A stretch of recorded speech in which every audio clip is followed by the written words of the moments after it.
Good afternoon. My name is Austina Jordan. I am the Head of Access Services at the University of North Georgia. Thank you for joining me this afternoon, and I look forward to talking to you about some of the things I've been thinking about in the last few months about management of employees, and I hope you learned some things from me, and I would love to follow up with you if you want to chat some more, if you have any questions. I do have a slide at the very end that has all of my contact info on it. So I have been in a supervisory position for 8 years total now. I've been at the University of North Georgia since 2017. Prior to that, I worked at Emmanuel College where I served as the library director. But when I first went there in 2007, I was a public services librarian. And then while I've been here at UNG, I started off in collection development. And then in January of this year, I formally took on the position of Head of Access Services. And then in March, COVID came, and the rest is, well, it's history. So here we are. I think it's September right now. You'll watch this in October to kind of add to the date confusion of when things are happening. Anyhow, so I'm a member of GLA and SELA. And for the last year, last year and then again this year, I've served on the conference planning committee, and I've served in the role of the registration chair. So that's a little bit about me and my background. And so the title of this presentation is So You Want to Manage, the Do's and Don'ts of Personnel Management. So I am by no means an expert in employee management. I feel like some days I'm still learning and very new to it, even though I've technically been a supervisor here at UNG almost, this next February will be my 4th anniversary here, almost 4 years here, and then I was 5 years at Emmanuel. And so I'm still learning as I go, and that's part of the reason I submitted this proposal, is because I feel like it's good to have these conversations, because I think a lot of people think when they get hired into being a manager that they should know everything there is to know about management, and that's really not true. I think you learn a lot of this on the job. Hopefully you come into a position with some skill sets that make you able to do those skills that are asked of you. But I think that there really is a lot about management that you learn each and every day. So I've learned a lot in the last few years in particular. And so I'm hoping that I can share some things that will be useful and practical for you. So our agenda for this session, I'm going to talk a little bit, just scratch the surface about leadership. I'm going to talk about my own leadership style. Do know that there are lots and lots and lots of different kinds of leadership styles. I want to talk to you about what does it mean to know who your employees are, talk about expectations. We can talk about conflict, policy, understanding your policy for your institution. Sometimes our libraries have their own sets of policies, but more than likely your sort of parent institution has its own employee policy handbook.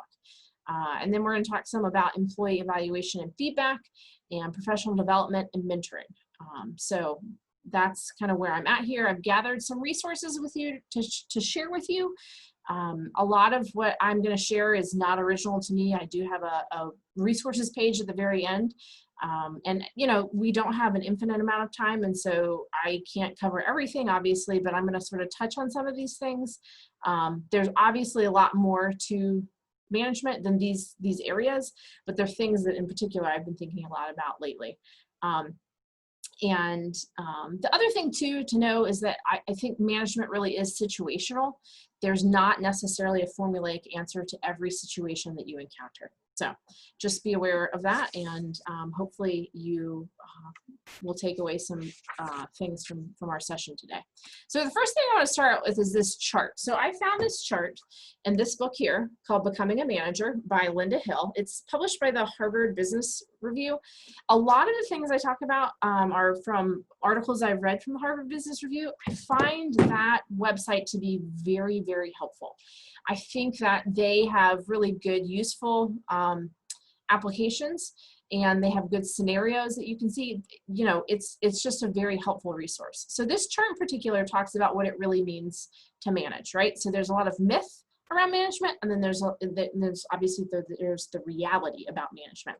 So the first thing is, the myth is that we are the authority, but really we are interdependent with our, you know, the people that report to us. And then we obviously have our own people that we report to. So there's a lot of interdependence, and you've got to be willing to collaborate and work together. Key players, the subordinates, not true. That also, again, include those outside my formal authority. I have the area in my library, for example, I am I'm over access services, but there are there's technical services, there's collection, there's reference and instruction, there's the leadership team for our library, right? So there's lots of different divisions within our library, and we have to learn to work together in order to make things function properly, right?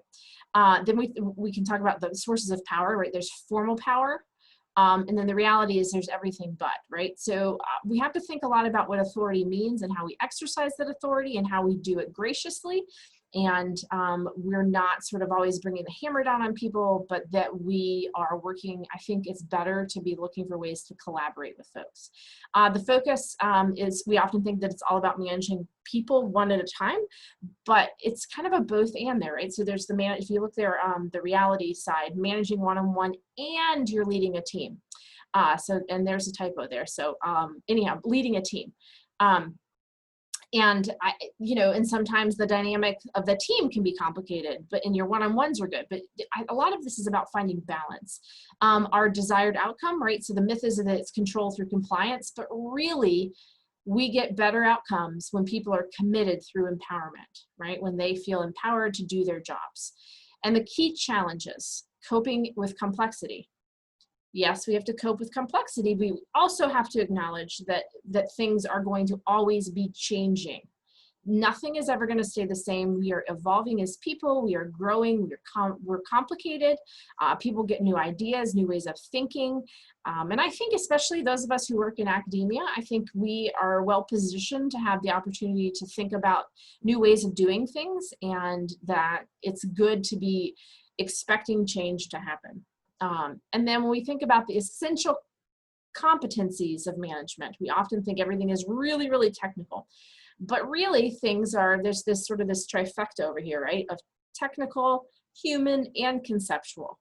It's not just about like, can I do the sort of the tasks of my job, but what does it mean for me to do my job well, right? Because oftentimes when you're a manager, you are in charge of managing people, but you also have your own set of responsibilities that are set aside from that day-to-day management of people, right? So it's complicated to manage people. You've got to find the balance, and you have to be willing to learn.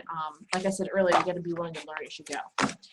So I'm going to talk a little bit about my particular leadership style. I think that I relate really well with the adaptive leadership style.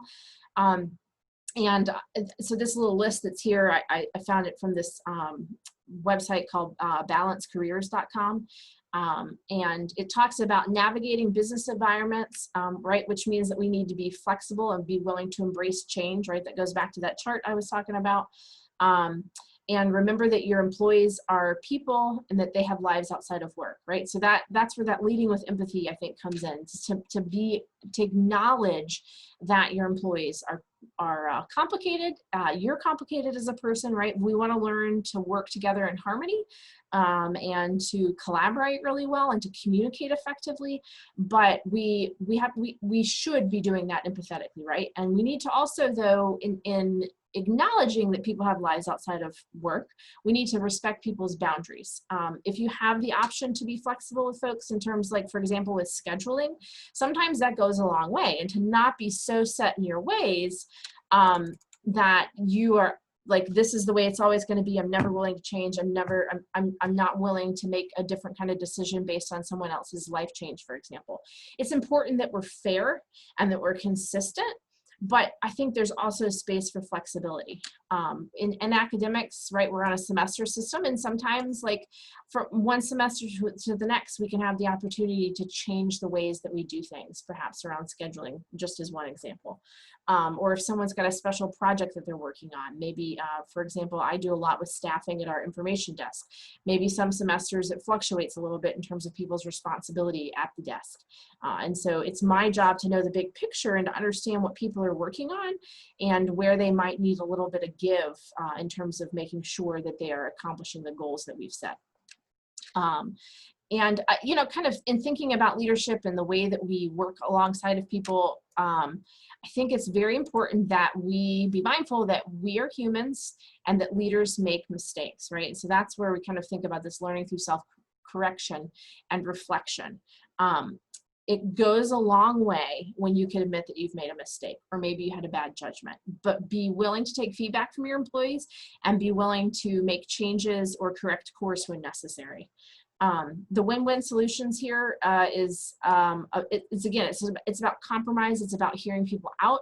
Just because you have one particular way that you think that something should be done doesn't necessarily mean that that's the exact way it should be done. I think that we need to hear people out, listen to people obviously who are in authority over us, but then also be willing to have conversations with those around us who work with us and who are on our team to make sure that they are also part of the creative solution for the things that we're thinking about and working on. So that's a little bit about my leadership style. I think the main thing there at the heart of it is that recognizing that change is inevitable and not being thrown off guard every single time something changes or things don't go exactly the way you may have imagined that they would go. All right, so moving along here, I think it's important when you think about who it is that you're supervising, right? So there's lots of different, especially in academia, there's lots of different categories of different kinds of people who work on a college campus, right? So you've got the staff, right? So staff are often, they have different titles in their names often. So for example, within our area, we have assistant, associate, and specialist. So understand the ranking in terms of seniority there. You also have staff members who are exempt or non-exempt, right? So it took me a long time to keep these things straight, and sometimes I have to still look it up if I'm honest. Exempt means the person is salaried and they are not entitled to overtime. And a non-exempt employee means that they are hourly and that they are entitled to overtime after 40 hours a week. So just keep those things in mind. It's very important when it's when scheduling is in place, and that there are sometimes HR departments have really clear charts about like what that means and how people can do their work and when it can happen and that sort of stuff. So just make sure that you're aware of those different classifications. It's very important language vocabulary to be aware of. And then when we think about faculty, so I've had the opportunity to supervise faculty and to supervise staff. They're different. And they're sort of the things that come up, the sorts of things that you have to deal with are different. But also kind of when you think about faculty, the different types of faculty, if people are tenured or they're tenure track, non-tenure, what are their ranks, assistant, associate, professor, do they have a limited term contract? Just be aware of that sort of stuff because it is very important to know and understand. Even if you are only supervising staff, I would argue that it's important for you to pay attention to the different things about faculty governance and that sort of stuff, because I think the more you can know about your organization, the better and how it works. And so I don't think that there's necessarily like staff are under faculty. I think staff are here to help equip the classroom experience that faculty are overseeing to happen. I think that it's very much a partnership, and that's an important thing to kind of an important cultural thing to work out with folks, because sometimes there can be some tensions there. But sort of from my perspective, I see it very much as a partnership. So the other thing too is to know the reporting structures of your organization. So in my current position, I have direct reports on 3 campuses. I work here at the Gainesville campus, and so I have people here at Gainesville that report directly to me, and then I have people at the Oconee campus who report to me, and then I have one individual at the Dahlonega campus who reports to me, and then the individual at the Dahlonega campus, they have several people who report to them. And so so I've got direct reports, and then I also obviously have indirect reports, right? Because the way that the people who report to me, how they're interacting with their employees is also very important to me. And so I need to pay attention to that dynamic too. So just be aware of that. Also, some things to think about is, do you know where your organizational chart is? Like, how do you as a supervisor fit into the big organizational chart of your library, and then maybe where has your library fit into the bigger picture of the university. So just if you don't know where that is, maybe ask around. Most college universities have those sorts of things. And so another thing to think about too with your employees is, do you share your employees with other departments? So for example, does somebody report directly to you, but do they also maybe do some work for another division? For example, at various points, maybe the information desk may be staffed by people from other divisions, and they don't report directly to me, but they do things for my division. And so that's an important kind of complex relationship to be aware of too, is when the sharing of employee duties happens. And so kind of another layer of things to be thinking about when trying to understand who it is that you're supervising is, did you inherit your employees, right? So did you hire into your position and then you suddenly have this team of people that you're overseeing? And then did you hire these individuals? Sometimes I find that dynamic of if you're the person who hired someone versus like you came into the job and these people are already here, that can be a very different dynamic. And so just think about those things, because I think if you are willing to step back and think about the uniqueness of each of the people who work with you, I think that it can help, it can speak into the way that you supervise and the way that you relate and manage folks. So just, I think those are some things to think about. And when if you're new to a position, take time to get to know your employees and give them an opportunity to get to know you. I remember when I first became a library director, I worked with the library director at my alma mater for a couple of years. He mentored me in my new position, and one of the things he said was like, come in, get to know the position, get to know what's going on, the culture.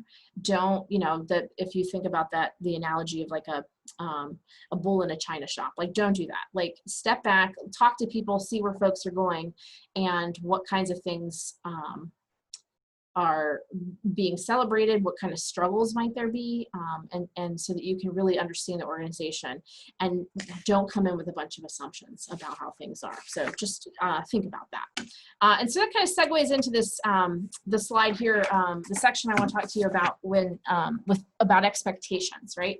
Don't assume that your employees know what you want from them. And that they know what you mean, or that they can read your mind. Be specific, right? But make sure that they know your expectations. If you have certain expectations around meetings, for example, make sure that they know what those expectations are. I will say that every new position, there are going to be growing pains. Don't think that you're going to come in and that, because when we're in the interview process, we are often like putting on our best foot forward, and so is the organization we're interviewing with. And so just be aware of that and make that time to kind of set the expectations and to hear from people. So, and kind of that main thing right there, the first thing I said, but don't assume about the situation. Don't micromanage folks. If you're micromanaging your employees, I would argue that you're not being a very successful or effective manager. Give people the space to figure things out. Give people the space to make mistakes and to learn from those mistakes. Accountability is very important, but I think it's also important that we give people, that we trust our employees. If you're micromanaging, you're sort of communicating to folks that you don't really trust them, that you just really want to do all the things. And I will say that there's nothing more frustrating as an employee to work for someone who won't let you do your job. So don't micromanage. It's exhausting. And sometimes when there's a lot of pressure on us in our own positions, we can feel like maybe we need to micromanage because it has to be just so. But I think if you're communicating clearly with your employees and setting those clear expectations and goals, that the tendency to want to micromanage will subside. Set reasonable goals with folks, and make sure that the things you're asking them to do are achievable in the time frame. We'll talk a little bit more about goal setting in the evaluation process, but just think about like the reasonableness of the request that you're making. Sometimes things get trickle down to us from other areas where there's not a lot of time to take care of something. And so sometimes we may need to say to someone, it's okay if you set this thing aside so that you can focus on this. And so I think that if you can communicate that you're willing to let people set things aside, that's helpful. And, you know, time management is very important as a supervisor, but it's also very important for your employees. I like to make sure that folks have set meal schedules. I think it's important, and I try to model taking a break too, because I want people to know that pausing and you know, taking a break is important. You know, and when it comes to time management, I think that everybody does it a little bit differently, and that one pattern of time management in terms of principles of like how you should manage your time is not the same for everyone. So, and then we think about this individual supervision and team supervision thing that I talked about a little bit previously. You know, I have over the years, like I've had some employees where I need to meet with them on a weekly basis for a while because there's things going on that maybe we need to discuss on a regular basis. And you know, for example, this semester, I just sort of set my appointments for this year of having a designated time, just 30 minutes. And sometimes the meetings won't even last 30 minutes, but just to give people the opportunity to voice concerns they might have, frustrations they might be experiencing, just to be aware that is necessary. And then the other thing too is that like creating space sometimes for the team to meet, that can be really complicated because sometimes people are, it might be difficult to get everybody in the same room together, but as we've all learned, at least in my organization, Teams makes that really helpful. I think that periodically creating space for training and just space to kind of talk about like how things are going is very, very important. So don't just focus on the individual supervision, but also remind your team that they are a team. So I think that can be helpful by modeling those periodic times for everybody to get together and talk through things. And you know, I don't want to encourage people to have meetings for the sake of meetings, but I do think that being deliberate is important when it comes to the dynamic of supervising people. And then I really like this list from the Harvard Business Review article, Are You a Good Boss or a Great One?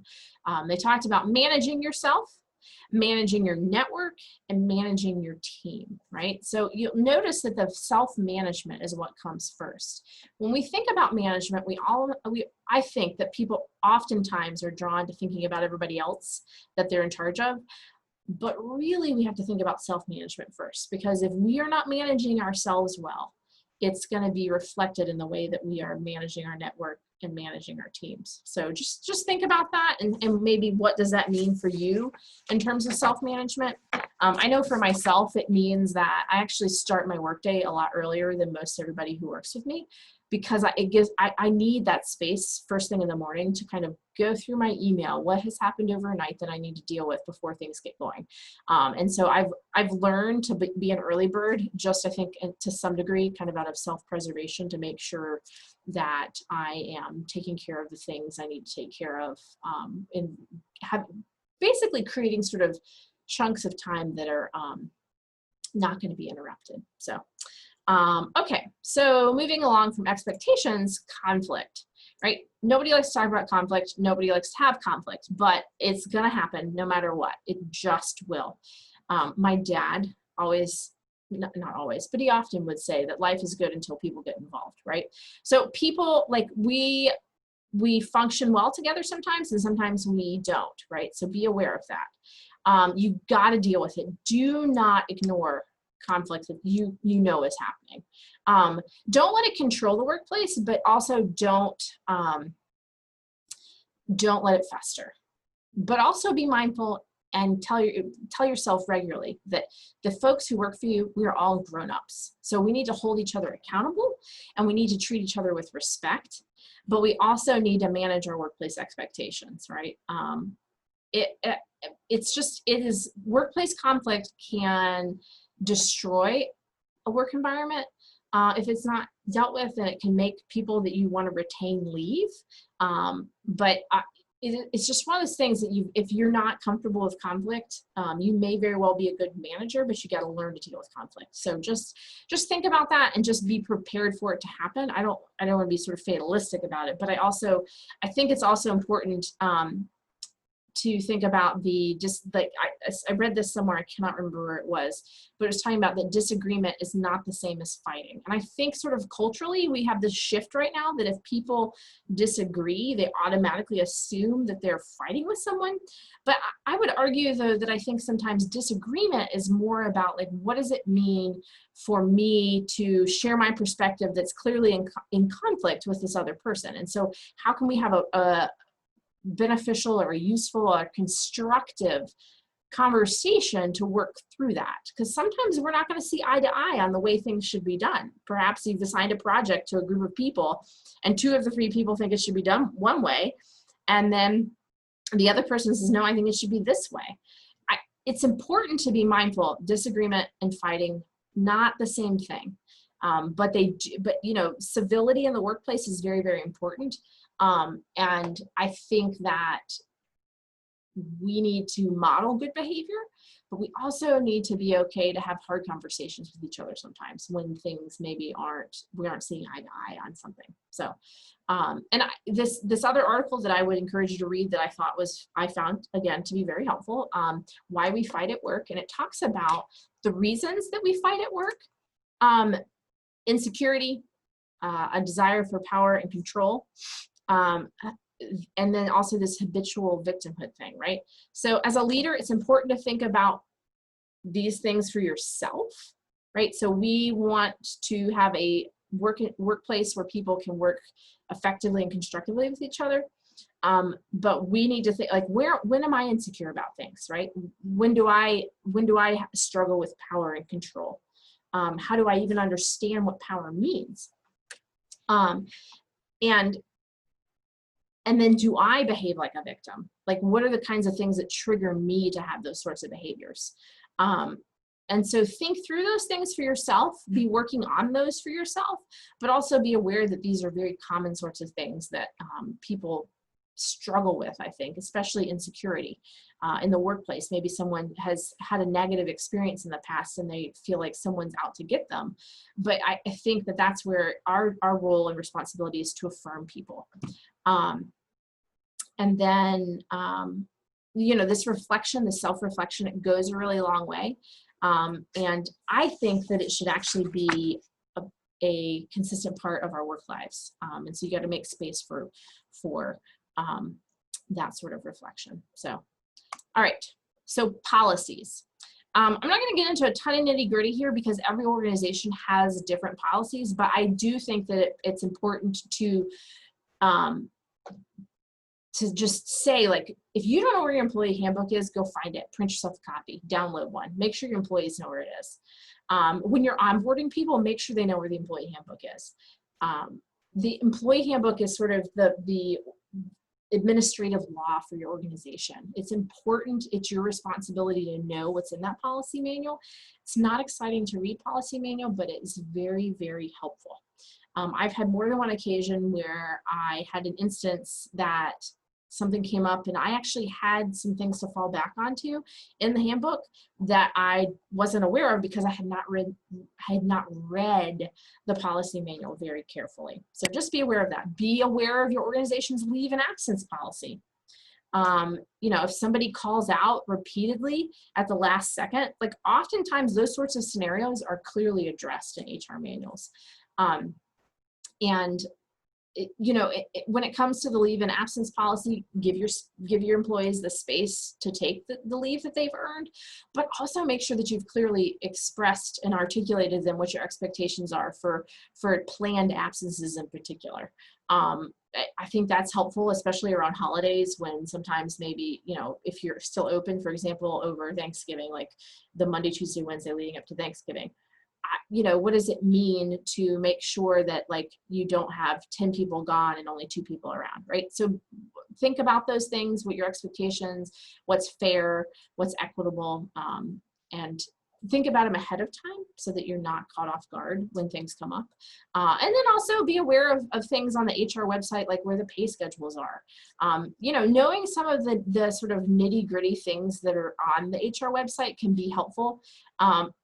because you can know where those things are, but then also because it allows you to point your employees to like, oh, that's actually, you can find that information on the HR website. So, you know, every organization, like I've already said, has its own policy manual. You need to know what it is, and you need to be willing to pay attention to it and to read it. And honestly, you know, it's good practice to read that policy manual maybe once a year, just to refresh your memory. Because, you know, if your organization's policy manual is like mine, it's several, you know, I think ours is over 130 pages. Maybe it's not quite that long, but it's, I mean, it's, you know, we need to make sure that we're aware of the kinds of things that are addressed in there. So just be aware of that. Okay. Moving right along. So let's talk a little bit about the performance evaluation process. So evaluation is a thing that happens every single year in an organization. So the first thing you need to know if you're going to effectively evaluate someone is, what is their job description? What is it that they really do? And really, you should be evaluating your employees' job descriptions annually. Because oftentimes you may find that your employees are doing a lot of things that are not actually addressed in their job descriptions. That's not necessarily a bad thing, but it may mean that their job description needs to be revised to reflect the work that they're actually doing. And to make sure that people are, you know, that work is being shared equitably. You're not passing all of these things on to like one particular person. Make sure that you know when those are due annually. Most often it's an annual sort of thing. And then, you know, I say when and how often. Some places maybe they only do them once a year. Some places that you do them every 6 months. It just depends. Every place, again, has a different scenario. And sometimes there's a probationary evaluation. Some places have a 60-day eval, a 90-day, or a 6-month. Some you do them at that stage, like the first 30 days. It just depends. Just be aware, again. A lot of the management practices in our organizations require us to just simply be aware of what's going on. And then know what's expected of you. So for example, when I was first doing staff evaluations, I just thought I did them and then met with the employee. Well, actually, it turns out that my supervisor needed to also review them, and as part of the process. That was just one of the steps I missed. So make sure you know all the steps in the process. And the other thing too, I think that can be helpful is if your organization has a process that allows you to get some training around doing those sessions, or I'm sorry, not doing those sessions, but doing annual evaluations, like see if there's some help out there. And make sure too that you know, what do they call, like sometimes they're called annual reports, sometimes performance evaluations, sometimes they call them performance matrices.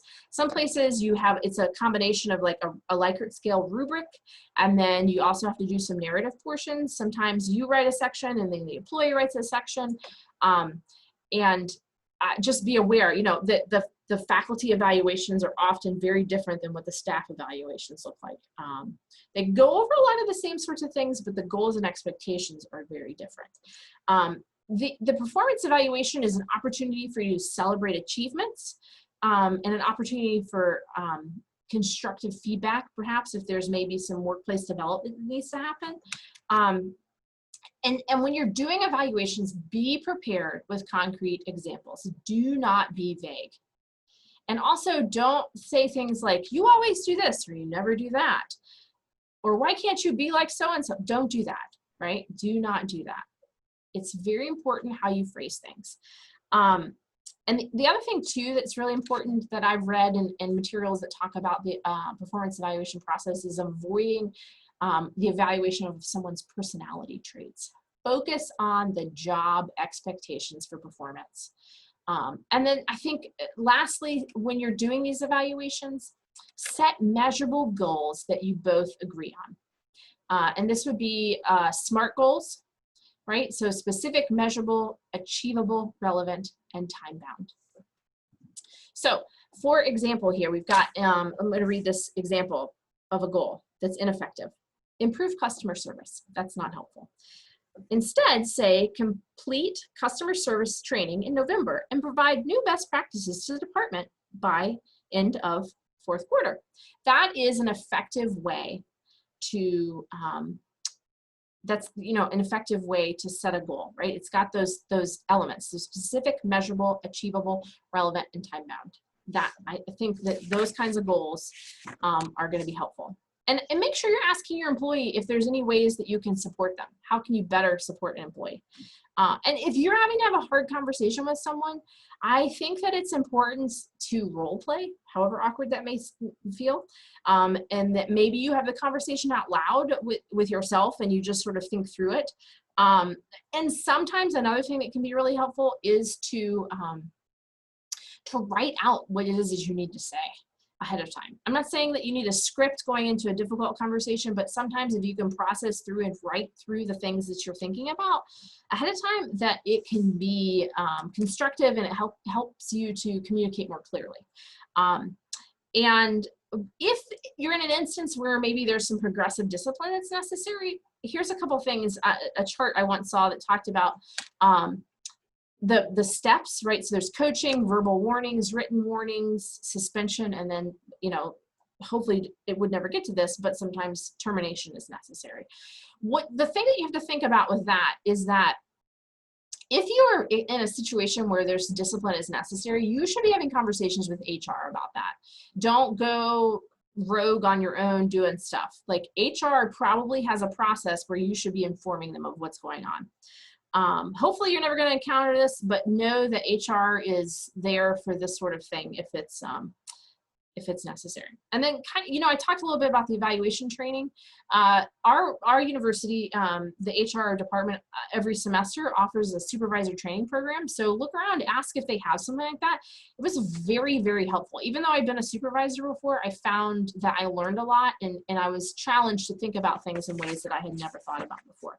I do have a video that I want to show, but I'm going to actually link that in my program notes so that you can look at it later, because I want to make sure we get through the rest of this material.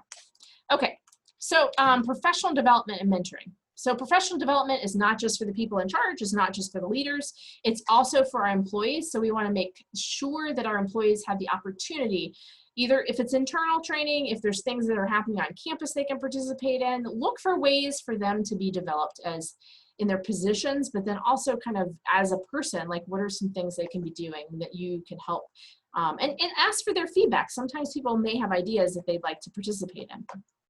There are a lot of things out there that don't cost anything to do, that are free.